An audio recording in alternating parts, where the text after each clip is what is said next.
네, 그러면 이제 세 번째 강의로 무역기술 장벽에는 어떤 것들이 있을지 한번 좀 살펴보고 그 추세도 한번 살펴보도록 하겠습니다. 무역기술 장벽의 유형은 이렇게 크게 세 가지로 나누어 볼 수 있는데요. 기술 규정 및 표준에 의한 장벽이 있고요.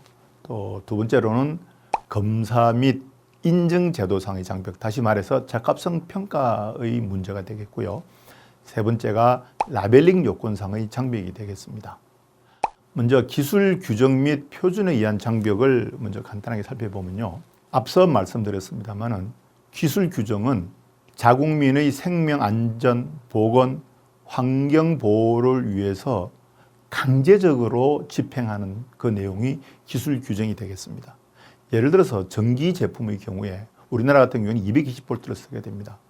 만약에 이 전기 제품에 대한 그 표준이 느슨하게 되어 있다라고 하면은 사람들이 감전할 경우에 사망을 하게 됩니다.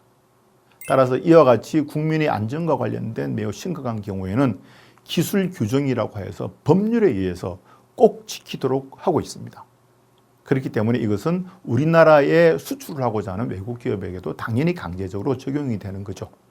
근데 이런 것들이 만약에 수입품에게만 적용하거나 혹은 수입품과 국산품을 동일하게 적용할 수 없는 그런 방법으로 할 경우에 있어서는 수입품에게 상당히 큰 장벽이 되겠죠. 이제 이런 것들이 무역 장벽이 된다라고 하는 겁니다. 또 표준의 경우에 있어서는 강제는 아닙니다. 표준의 경우는 자율적이기 때문에 그 표준을 쫓지 않는다라고 해가지고서 형사적 책임을 지지는 않습니다만은 소비자들이 대부분 다 불편합니다. 그래서 그 표준에 따르지 않는 경우에는 그 제품을 사지 않을 수도 있기 때문에 시장 진입에 있어서는 거의 강제성과 다름이 없다라고 하게 되고요. 그것 말고도 그 시장 환경에 따라서 표준이 거의 강제적이 되는 경우가 있습니다. 대표적인 사례가 뭐냐라고 하니까 미국의 UL 마크입니다. 여러분 아시다시피 미국에서는 보험회사가 운영하고 있는 시험 인증기관인 UL, Underwriters Laboratory라고 하는 기관이 있습니다. 이거는 그 강제적으로 UL 마크를 받아야지 시장에 제품을 내놓는 것은 아닙니다. 그거는 자율적으로 하는 겁니다. 그런데 제품이 UL 마크를 받지 않을 경우에는 이 제품에 대한 이 보험료가 굉장히 올라갑니다. 왜 그러냐라고 하니까 과거에 미국에 있어서는 볼티모어에서 오븐이 불이 난 적이 있었습니다. 그래가지고 도시 전체가 다 타버렸는데 그 이후에 그 보험회사들이 이 제품의 안전성을 확인한 이후에 보험을 들어줘야 되겠다라고 해서 보험회사들끼리 시험소를 하나 만들었습니다. 그게 언더라이터스 레버리토리입니다. 언더라이터가 보험회사라는 뜻이죠. 그래서 보험회사들이 만든 시험소에서 시험을 받은 경우에는 보험료를 대폭 깎아줬습니다. 기업들도 이제 당연히 이 보험을 들고 제품을 시장에 내놔야 되기 때문에 UL 마크를 받고서 가게 되고 또 그렇게 하다 보니까 소비자들이 UL 마크를 받은 제품을 더 안심하고 구입을 하게 되는 거죠. 그렇게 되다 보니까 미국 시장에 진출함에 있어가지고서 UL 마크가 없으면은 시장 진출이 거의 어렵다라는 겁니다. 그러다 보니까 자발적인 표준이 시장의 강제사항으로 적용하기도 합니다. 이런 것들이 굉장히 심각한 무역 장벽으로서 역할을 하게 되는 거죠. 그 다음에 요 강제 검사 및 인정 제도상의 장벽이라고 이야기했는데 이것이 뭐냐라고 하니까 적합성 평가 절차입니다. 제가 제 1강에서 간략하게 말씀을 드렸는데 다시 한번 말씀드리면요. 이 제품이 안전한지 안 한지를 소비자는 잘 알지를 못합니다. 단순히 제조업자가 이 제품이 안전합니다라고 이야기한다고 믿을 수는 없는 거겠죠. 그래서 소비자는 물어봅니다. 도대체 왜 안전하냐라고 하니까 이 제조업체는 여기 가서 시험을 했는데 이 시험을 해보니까 안전하다고 하더라라고 이야기합니다. 그러면 소비자는 물어봅니다. 그 시험을 한 기관에 대해서 너는 어떤 기관이길래 너는 어떤 능력이 있길래 이 제품이 제대로 안전한지 아닌지 어떻게 하냐라고 하니까 저 위에서 나는 이런 능력을 갖추고 있는 기관이다라고 이야기를 해주더라. 누군데? 라고 물어보니까 정부에서 이렇게 해주더라라는 거죠.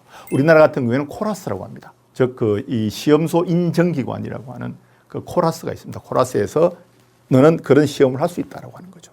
그래서 시험을 하게 됩니다. 근데 이 제품 하나만 안전하면 되겠습니까? 아니죠. 이 제품이 동일한 품질의 동일한 안전성을 확보한 제품이 지속적으로 생산할 수 있는 시스템을 갖추고 있느냐를 봐야 되겠죠. 이 시스템을 확인하는 것이 인증 절차가 되겠습니다.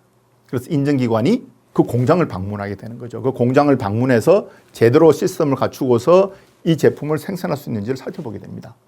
즉 이와 같이 이 제품의 안전과 관련된 안전뿐만 아니라 표준도 가능합니다. 표준이라든지 기술 규정에서 제시한 것들을 제대로 충족하고 있는지를 확인하는 재반 절차를 우리가 적합성 평가 절차라고 이야기를 하게 되겠습니다.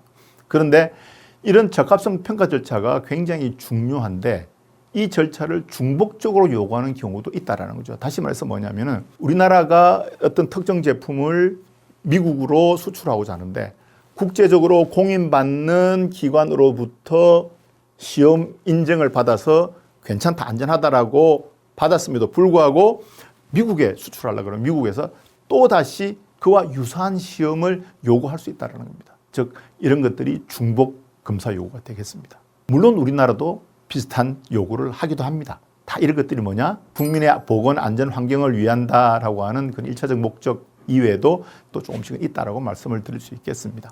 그래서 이런 것들이 그 무역 장벽의 한 부분이다라고 하는 거고요. 그다음에 이제 중국의 경우에 있어서는 이제 CCC 마크가 이제 부착이 의무화되어 있는데 중국은 제조 시절에 그 사전 검사를 통한 품질 면허 발급이 의무화되어 있는데 그 발급을 위한 과정이 상당히 어려운 점이 많더라라는 거죠.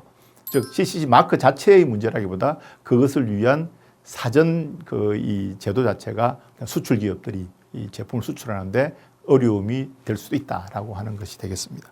다음에 또 라벨링이 또 이제 이 장벽이 되기도 합니다. 다시 말해서 아시다시피 라벨링이라는 것은 이제 제품의 그 겉면에 있는 표시를 말하는 거죠. 그래서 이제 상품명, 용도, 성능, 규격, 유효기간 등 제품에 대한 다양한 내용이 포함되는데 소비자에게 많은 정보를 주기 위해서 너무 과도한 정보를 라벨에 붙이라라고 하게 되면은 제품 전체가 다 라벨로 이렇게 쌓여지게 됩니다. 자기 제품에 대한 광고를 제대로 못하게 될 수도 있는 거고요. 그 다음에 특정 라벨 부착의 의무화로 생산 요소에 대한 차별화 및 기술력이 부족한 국가에 대한 기술 장벽화가 되기도 합니다. 예를 들어서 미국은 자동차 라벨링 제도를 통해 가지고서 성용차 및 경트럭의 국산화율 표시를 의무화해 가지고서 그 국민들이 그 자동차를 살 때 이게 외국산 부품이 옆으로 들어갔네? 라고 해서 소위 말하는 바이 아메리카라고 하는 그러한 그러니까 인식을 하게끔 만들어서 이 수입품의 경쟁력을 떨어뜨릴 수가 있다라고 하는 거죠. 이런 것들도 또한 라벨리상의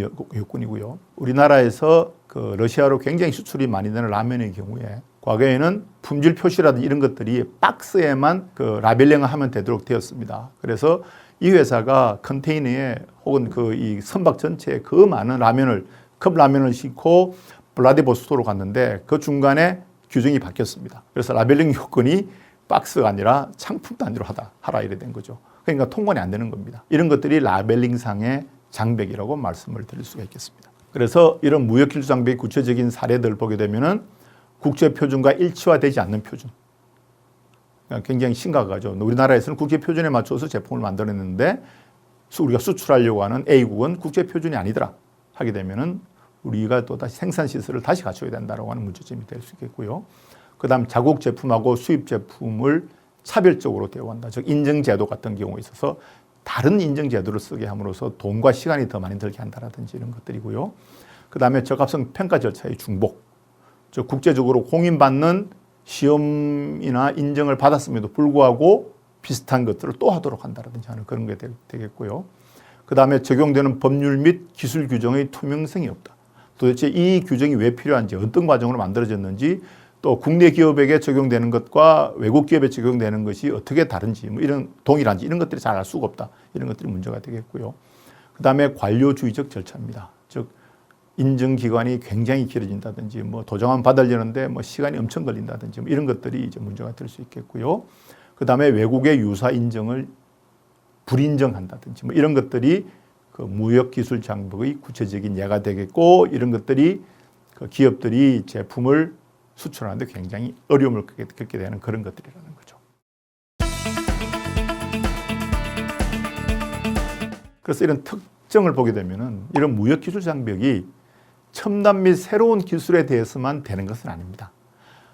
오래된 제품에 있어서도 새로운 이 표준이나 기술 기준을 설정함으로써 기업들에게 많은 어려움을 주게 되기도 하죠. 과거에 제가 WTO TBT 회의에 참석하였을 때에 인도에서 어떠한 새로운 기준이 나왔냐면은 튜브 타이어에 대한 규정이 나왔습니다. 아마 많은 분들은 잘 모르실 텐데 지금 우리가 쓰고 있는 대부분의 타이어는 레디얼 타이어입니다. 그래서 타이어 안에 보게 되면 튜브가 없는데 과거에 우리나라는 튜브 타이어를 썼습니다. 그래서 튜브가 있고 그 안에 이제 고무로, 그 밖에 고무로 이렇게 우리가 알고 있는 타이어가 쌓여지는 거죠.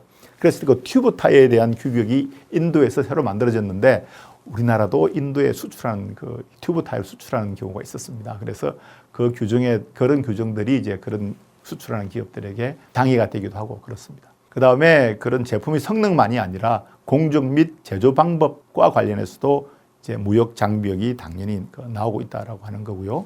그리고 앞에서 말씀드렸습니다만은 이게 무역 장벽이냐 아니냐, 다시 말해서 국민의 안전 보건, 환경 보호 등과 같은 이러한 명시적 목적에 맞춘 거냐, 아니면은 그런 거 별로 없는데 자국 산업을 보호하기 위해서 주로 그런 거냐라는 것을 판단하는 기준이 굉장히 주관적이다라고 하는 겁니다. 그래서 그건 좀 어렵고요. 그 다음에 임의적 규제도 무역 장벽이 될 수 있습니다. 아까 말씀드린 UL과 같이 강제 기준이 아닙니다만 시장에서 거의 강제적으로 적용될 경우에는 굉장히 심각한 무역 장벽이 된다라고 하는 것이고요. 그 다음에 국가 간 비교가 일반적으로 어렵습니다. 그러니까 특정 국가에 적용되는 그런 무역 장벽이 다른 나라는 아닐 수도 있다고 하는 것도, 예를 들어서 열대 지방에 있는 국가와 한대 지방에 있는 국가의 이 규정들을 동일하게 적용할 수 없다라고 하는 것들이죠.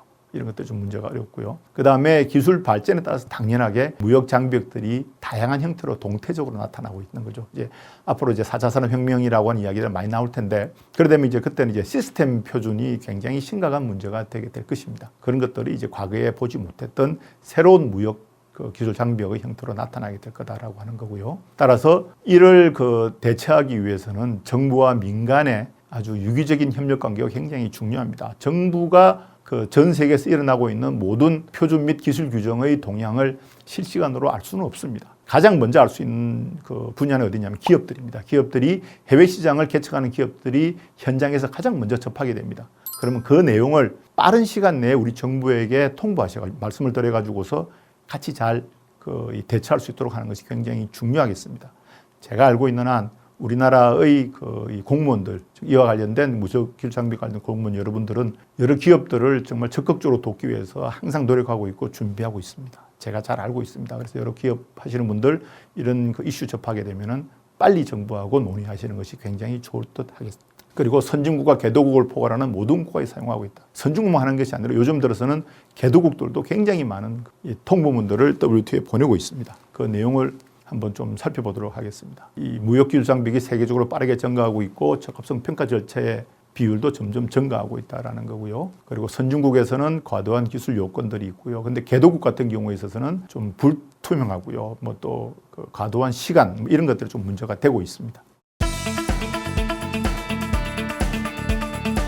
그래서 이 통계 자료를 한번 보시게 되면은 연도별로 이 전체 통보문을 보게 되면은 화면을 보시다시피 매년 이렇게 증가하고 있는 것들을 잘 보시게 될 것입니다. 그리고 여기 보시게 되면 왼쪽 편에 있는 것이 95년부터 2017년까지 약 한 23년에 걸쳐가지고서 통보문 상위 10개국이 미국, 브라질, 유럽연합, 중국 이렇게 되어 있습니다. 이런 나라들이 통보문이 많고 2017년 자료를 보게 되면 우간다 같은 경우에 이렇게 많이 나오고 있습니다. 그다음 브라질, 멕시코, 칠레, 탄자니아, 사우디, 케냐 이렇습니다. 보시다시피 이런 개도국들이 이렇게 많이 통보문을 준다라고 하는 것은 무슨 의미냐면은 이제 자기네들도 시장을 보호해야 되겠고 이제 시장에 대해서 많은 이해를 하기 시작했다는 이야기가 되겠습니다. 그래서 우리 기업들도 앞으로 이런 동향에 대해서 많은 관심을 기울이고 살펴봐야 될 것이고요.